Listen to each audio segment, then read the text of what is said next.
कसं असतं, एखाद्या गरिबांच्या मुलाने काही विशेष कामगिरी केली की त्याचं कोणीच कौतुक करणार नाही. पण कोणी श्रीमंताच्या मुलाने जर साधा फुगा जरी फोडला तरी त्याला डोक्यावर घेऊन मिरवतील, त्याचा सन्मान करतील, हार तुरे देऊन त्यांची गावभर मिरवणूक काढतील.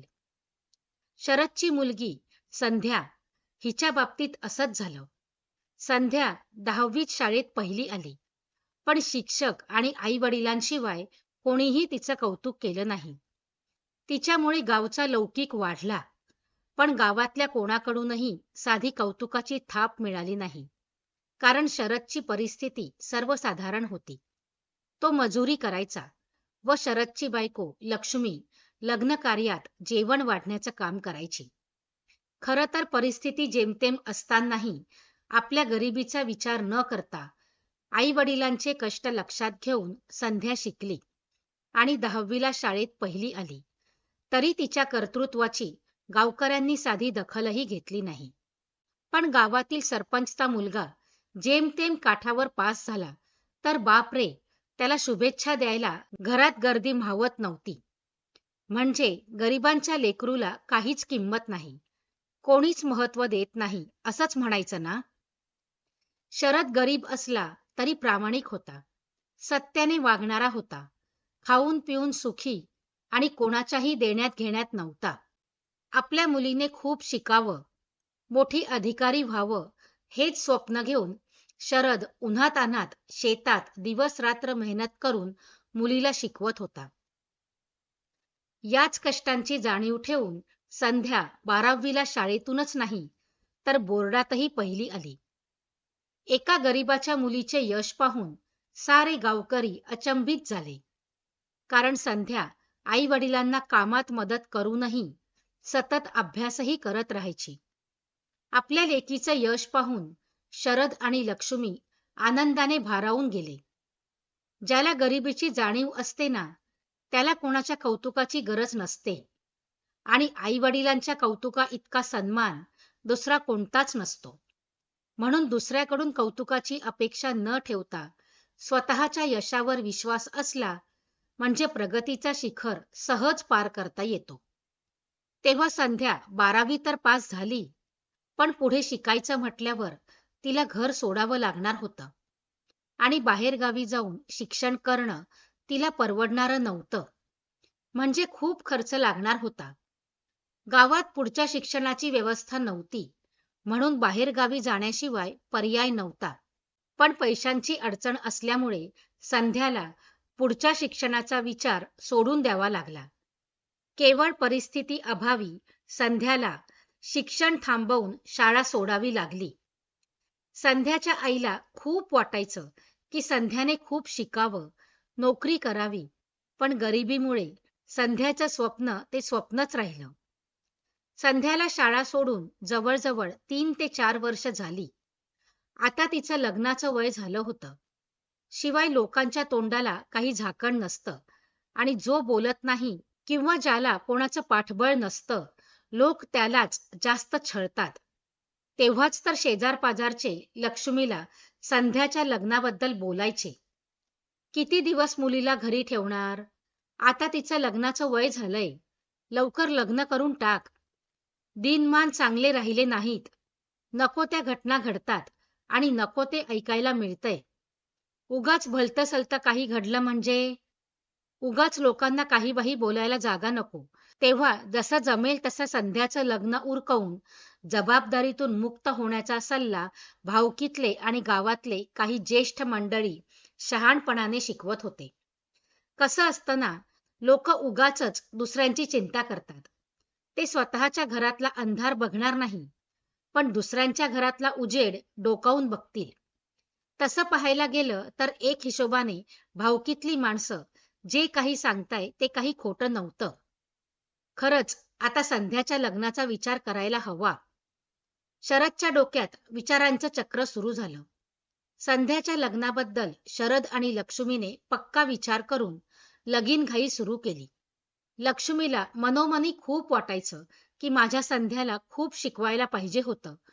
ती खूप शिकली असती तर कुठेतरी चांगल्या पदावर जाऊन नोकरी केली असती. शिवाय तिला तिच्या मनासारखा नवराही मिळाला असता, पण सारं धुळीला मिळालं.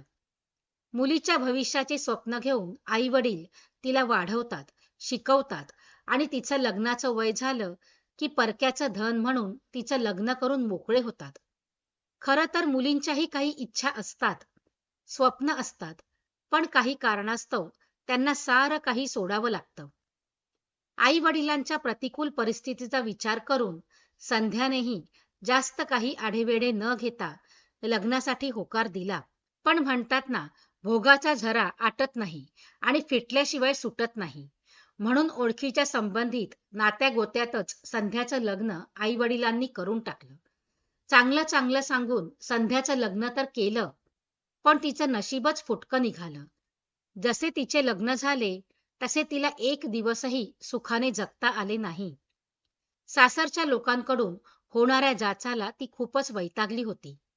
आई वडिलांची परिस्थिती पाहून ती सारे काही सहन करून तिला होणारा त्रास ती कोणालाच सांगतही नव्हती. जणू काही आगीतून निघाली नि फुफाट्यात जाऊन पडली असंच झालं तिचं. त्रास तरी किती सहन करायचा तिने. लग्नाला 2 वर्ष होऊनही तिला मूलबाळ होत नव्हतं, म्हणून तिला बरं वाईट बोलून छळायचे, मारझोड करायचे.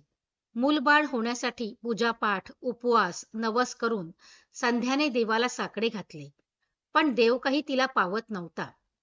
इकडे आई वडीलही संध्याला मूलबाळ होण्यासाठी देवदेव करत होते.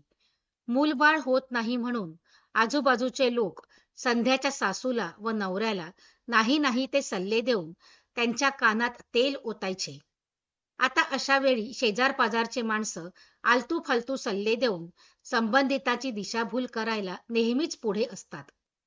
पण एक लक्षात घ्या, ज्यांचं कोणी नसतं त्याच्या पाठीशी देव असतो, हे विसरून चालणार नाही. संध्या रोज नवऱ्याच्या हातून मार खायची. नवऱ्याकडून होणारा छळ काही न बोलता सहन करायची. वडिलांकडून पैसे घेऊन येण्यासाठी सतत संध्याचा नवरा तिच्याशी भांडायचा. एक दोनदा उधार उसनवारी करून शरदने पैसे दिलेत, पण संध्याला होणारा त्रास काही करता कमी होत नव्हता. शेवटी मदत तरी कितीदा करायची. मदतीचे हात गुडघ्यापर्यंतच असतात. त्यानंतर शरदने पैसे देण्याचे बंद केले. अशात देव पावला आणि संध्याला दिवस गेले. काही अंशी तिला होणारा त्रास कमी झाला. परमेश्वराने लक्ष्मी आणि संध्याची इच्छापूर्ती केली. आनंदाचे डोहाळे दोघे घरी लागलेत. 2 वर्षानंतर घरात पाळणा हलणार होता. याचा आनंद साजरा करण्याऐवजी घरासाठी वंशाचा दिवा हवा म्हणून जन्माला मुलगाच आला पाहिजे असा हट्टच संध्याच्या घरच्यांनी धरला. आता हे काय तिच्या हातात होतं का बरं? पण त्रास देणाऱ्याजवळ काहीही बहाणे असतात. सासूने मुलाचाच आग्रह धरल्यामुळे संध्याला काही सुचत नव्हते. शेवटी तिने देवावर सोडले. पण काय कर्माचे भोग म्हणावेत, जे व्हायला नको होतं तेच झालं. संध्याला मुलगी झाली आणि तिच्या पायाखाली जमीन नसल्यासारखे तिला वाटू लागले. खरं पाहिले तर पहिली बेटी सोन्याची पेटी असते असं म्हणतात, आणि जो भाग्यवान असतो त्यालाच पहिल्या कन्येचा बाप होण्याचं भाग्य मिळतं. पण याचं महत्त्व ज्याला कळतं तो आपल्या या लेकीला फुलासारखं जपून काळजाला लावतो. परंतु याचं महत्त्व संध्याच्या सासू-सासऱ्यांना नि नवऱ्याला कळत नव्हतं. खरं पाहता मुलांपेक्षा मुलींचं आपल्या वडिलांवर जास्त प्रेम असतं. शिवाय शिक्षणात आणि प्रगतीच्या वाटेवरही 4 पावले त्या पुढेच असतात. सध्या तर प्रत्येक क्षेत्रात मुली स्वबळावर कार्यरत आहेत. तसेच मुलींचं कर्तृत्व आणि नेतृत्व मुलांपेक्षा वरचढच असतं. पण मुलगी का नको असते हे समजण्यापलीकडचे आहे. अरे, वंशाच्या दिव्याला काय करायचं, ते कुठे दिवे लावतात. म्हातारपणी आई वडिलांना मुलं वाऱ्यावर सोडून देतात. तेव्हा हीच एक मुलगी जी आई वडिलांचा सांभाळ करते, कधीच अंतर देत नाही. मुलांपेक्षा मुलीला आई वडिलांची जास्त काळजी असते. पण संध्याच्या नवऱ्याला कोण समजावणार? शेवटी काय, मुलगी झाली म्हणून संध्याला तिच्या नवऱ्याने सोडून दिले. सगळे सोयरे, नातेवाईक, उरले सुरले गावातील काही ज्येष्ठ मंडळींनी संध्याच्या नवऱ्याला तिच्या सासू-सासऱ्यांना खूप समजावले, पण ते समजण्यापलीकडचे होते. शेवटी नाईलाजास्तव शरद आपल्या लेकीला आणि नातीला आपल्या घरी घेऊन आला. इच्छा असतानाही संध्याला शिकवले नाही आणि इच्छा नसतानाही तिचे लग्न करून टाकले. आता चांगल्या मुलीच्या नशिबात अशी वाताहत यावी याचा धक्का लक्ष्मी सहन करू शकली नाही. तेव्हा संध्याचा घटस्फोट झाल्यानंतर अवघ्या 8 महिन्यात लक्ष्मीने या जगाचा निरोप घेतला आणि शरद आणि संध्या पोरके झालेले. लक्ष्मी फार मोठी जबाबदारी सोडून निघून गेली. शरदला तर काहीच सुचत नव्हते.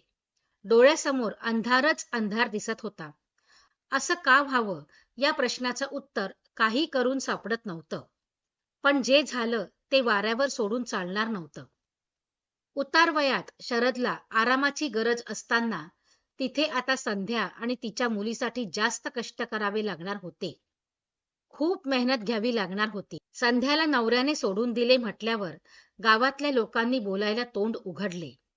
हिच्यातच काहीतरी दोष असेल, नीट राहता आले नाही, हिनेच काहीतरी किडे पाडले असतील म्हणून नवऱ्याने सोडून दिले. ऐकून घेतले असते तर कुठे मरून जाणार होती, पण नाही ना, आली ती बापाच्या डोक्यावर मिरे वाटायला. बाप रे, लोक काही नाही ते बोलायचे. जखमेवर सहानुभूतीची फुंकर तर जाऊच द्या, उलट जखमेवर मीठ चोळायला कितीतरी हात पुढे झाले. पण त्याची पर्वा न करता बाप जिवंत असताना मी माझ्या मुलीला काहीच कमी पडू देणार नाही. जीवात जीव असेपर्यंत मी तिचा सांभाळ करेन, असं म्हणत शरदने आपल्या लेकीला आणि नातीला हृदयाला कवटाळून बोलणाऱ्याचे तोंड बंद केले. संध्याची पाठराखण करायला तिच्या पोटी छाया आली म्हणून संध्याने मुलीचं नाव छाया ठेवलं आणि खडतर कष्टाच्या वाटेवर लेकीला पाठीशी बांधून जगण्यासाठी संघर्षाला सुरुवात केली. कारण संध्याला आपल्या लेकीसाठी जगावं लागणार होतं, कष्ट करावे लागणार होते. पण इथेही कर्माचे भोग संपले नाहीत. ज्या स्त्रीला नवऱ्याने सोडून दिलेलं असतं त्या स्त्रीला नाही नाही ते सहन करावं लागतं. गावातल्या तरण्या ताठ्यांच्या नजरा संध्याकडे वाईट हेतूने वळत होते. पावलोपावली तिला अपमान सहन करावा लागत होता. टोमणी टिप्पणी ऐकावी लागत होती. अशी घाण गावात नको म्हणून गावकरी संध्याला गावाबाहेर राहण्यासाठी सांगत होते. पण संध्याचा गुन्हा तरी काय होता? तिला नवऱ्याने टाकून घातली एवढंच ना.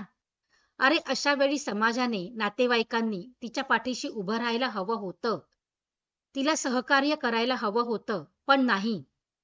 या जागी एखाद्या श्रीमंतांची मुलगी असती तर तिला पाठीशी घातले असते. तिला सहानुभूती द्यायला सारं गाव जमलं असतं. पण शरद गरीब होता, त्याला कोणाची साथ नव्हती म्हणून आजूबाजूचे सारे आचकट पाचकट बोलू लागले. पण न घाबरता अशा परिस्थितीत संध्या बोलणाऱ्याच्या विरोधात जुमानत नव्हती. अरे कोणताही बाप स्वतःच्या मुलीला वाळीत टाकणार नाही किंवा वाऱ्यावर सोडणार नाही. म्हणून कोणाचाही न ऐकता, कोणाच्याही विरोधाला न जुमानता शरदने आपल्या मुलीला आणि नातीला स्वतःपासून दूर केले नाही. गावातच आणि स्वतःजवळ ठेवून विरोधकांना हाकलून लावले. कसं असतं, डोक्यावरून पाणी गेल्यावर माणसाचा संयम सुटतो आणि सहनशीलता संपली की माणसाला मर्यादा ओलांडावीच लागते. संध्याचीही सहनशीलता संपली होती. तिनेही कमरेला पदर खोचला आणि गावकऱ्यांना तंबी दिली. उगाच मला त्रास द्यायचा नाही. मी माझ्या वडिलांना आणि या गावाला सोडून कुठेही जाणार नाही. याच गावात राहून मी माझं आयुष्य जगेन. जर कोणी आम्हाला त्रास दिला तर याद राखा, गाठ माझ्याशी आहे. संध्याचा रुद्र अवतार पाहून गावकरी आल्या पावली परत गेले. तरीही छाया 6 वर्षांची होईपर्यंत संध्याला प्रत्यक्ष अप्रत्यक्ष गावातल्या काही लोकांचा त्रास सहन करावा लागत होता. लक्ष्मीने जे स्वप्न पाहिले होते तेच स्वप्न संध्याने छायाच्या बाबतीत पाहिले. मला नाही शिकता आले, नाही स्वतःच्या पायावर उभे राहता आले, पण काहीही झालं तरी मी माझ्या लेकीला छायाला खूप शिकवीन, मोठा अधिकारी करेल. त्यासाठी वाटेल ते कष्ट करावे लागले तरी चालेल, पण मी मागे हटणार नाही. आणि ज्यांनी ज्यांनी मला हिणवले, माझा अपमान केला, त्यांच्याच हातून नाही माझ्या छायाचा सत्कार करून घेतला तर नावाची संध्या नाही मी.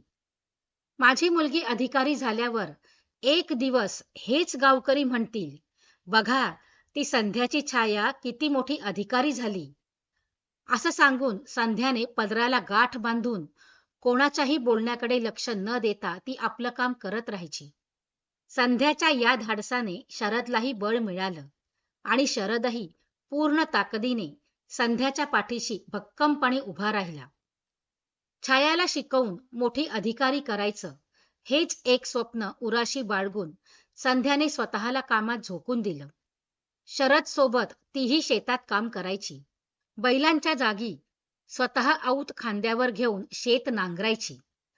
अशात तिच्या पायात काटे टोचायचे, धस शिरायची, पाय मुरगळायचे, पण त्याची पर्वा न करता फक्त छायासाठी संध्या घाम गाळत असे. काय करणार, ज्याची पडती बाजू असते त्याला कोणाचीही साथ नसते. कोणी काहीही बोलून घेतं आणि अशा वेळी हतबल झालेल्या माणसाला सारे काही ऐकून घ्यावं लागतं.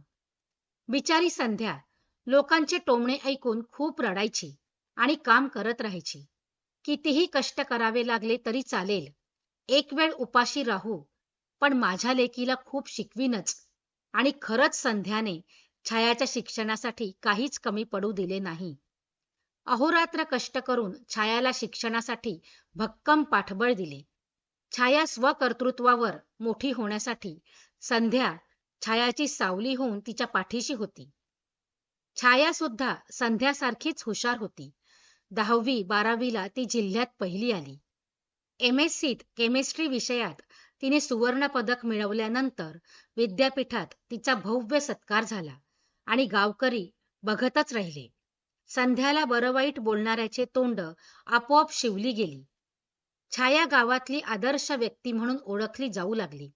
शिवाय प्रतिकूल परिस्थितीवर मात करून जिद्दीला पेटलेला माणूस काहीही करू शकतो हे छायाने सिद्ध करून दाखवले. जेव्हा शाळेच्या समारोपाच्या कार्यक्रमात कलेक्टर होण्याचं तिने बोलून दाखवलं, तेव्हा काही टवाळखोर, काही बाया बापुडे म्हणायचे, ही काय कलेक्टर होईल, इथे तिच्या बापाचा ठिकाणा नाही, घरात खायला दाणे नाही आणि म्हणे कलेक्टर होईल, हिला भांडे घासायलाही कोणी ठेवणार नाही. पण मनाला झालेल्या जखमा आणि प्रयत्नाची ऊर्जा माणसाला स्वस्थ बसू देत नाही. जसजसे छायाला गावातले टवाळखोर कलेक्टर म्हणून चिडवायचे, तेव्हा छायात ज्वाला पेटायची. कारण ती तिच्या आईचे अर्थात संध्याचे कष्ट रोज बघायची, लोकांचे टोमणे रोज ऐकायची. संध्या कोपऱ्यात जाऊन अश्रू पुसून घ्यायची, पण छायाच्या डोळ्यात कधी पाणी येऊ देत नव्हती. स्वतः जखमा घ्यायची, पण छायाला तिच्या वेदनांची झळ पोहोचू देत नव्हती. छायाला आपल्या आईच्या कष्टाची जाणीव होती, म्हणून ती रात्रंदिवस स्पर्धा परीक्षेचा मेहनतीने अभ्यास करत होती. कारण तिला कलेक्टर व्हायचं होतं.